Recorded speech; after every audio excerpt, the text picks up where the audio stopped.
Morning everyone, it's a cold but very sunny 30th of April and I'm in Little Venice at the moment, having decided to paddle into work, so thought I'd share this morning with you a little bit.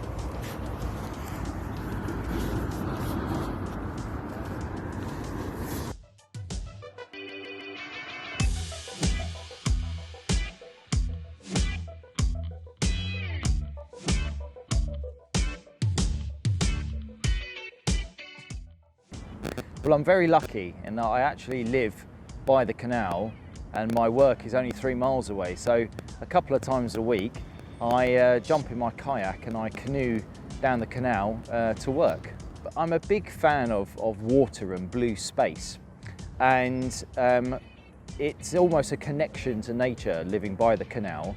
And in a place like London, just any kind of form of outdoor space I think is really good for your mind. I mean, one thing that I found really good about commuting, if you like, is unlike being on a train or a tube in the morning where that can be quite stressful and quite full of people, using the canal as a space to get away from that is really good for your mind. And you can't get into a kayak and move that way to work feeling anxious. So it's a good way to get a bit of peace and quiet. And also good to engage with nature and see some of the things on the canal. Well, it's always good at this time of year in spring when you see a lot of the birds with their young chicks that have been hatched. So there's lots of ducklings on the canal, but I must say that some of the birds aren't so happy to see me. So coots, for example, are particularly vocal, and the occasional male swan, when they're feeling a bit territorial, can have a habit of wanting to approach the boat and show that they're in charge on the water. But in all those occasions, I definitely try and steer way out of their way.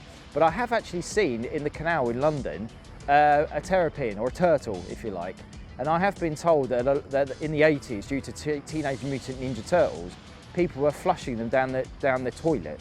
And so some of these turtles can live to about 40, 50, 60 years old, I've been told. And so I have seen one that's the size of a dinner plate just sitting on the side of the canal, so that's quite unique.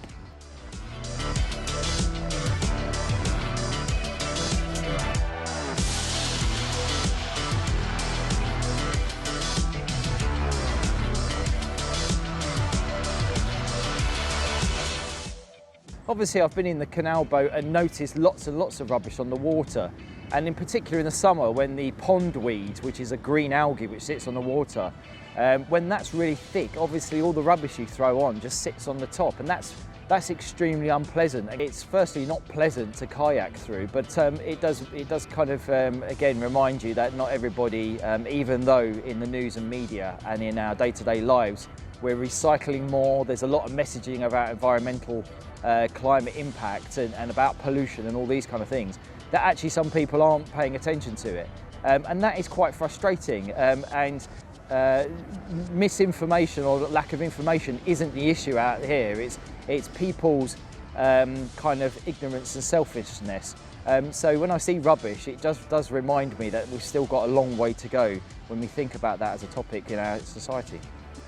But on the flip side of that, I've also seen many people engaged in clear-ups on the canal. So whether that's using an SSUP, a stand-up paddle board to collect rubbish, or whether or not it's local community groups, whether they're the public or the Canals and River Trust doing clean-ups, you do see quite a lot of activity where people are trying to mitigate against that rubbish being dumped. But obviously, occasionally you do see birds with plastic in their mouths and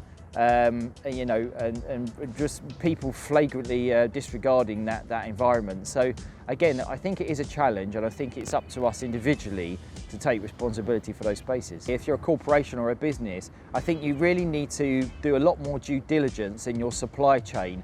The people that are moving to and from your locations, have you ensured that a best practice for those companies, those subcontractors?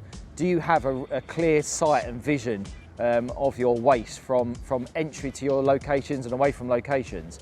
So really, there is a large element of that where I just do think that it's incumbent on those businesses to ensure that their transportation methodology and their waste methodology is entirely transparent and of course, you know, is in good practice.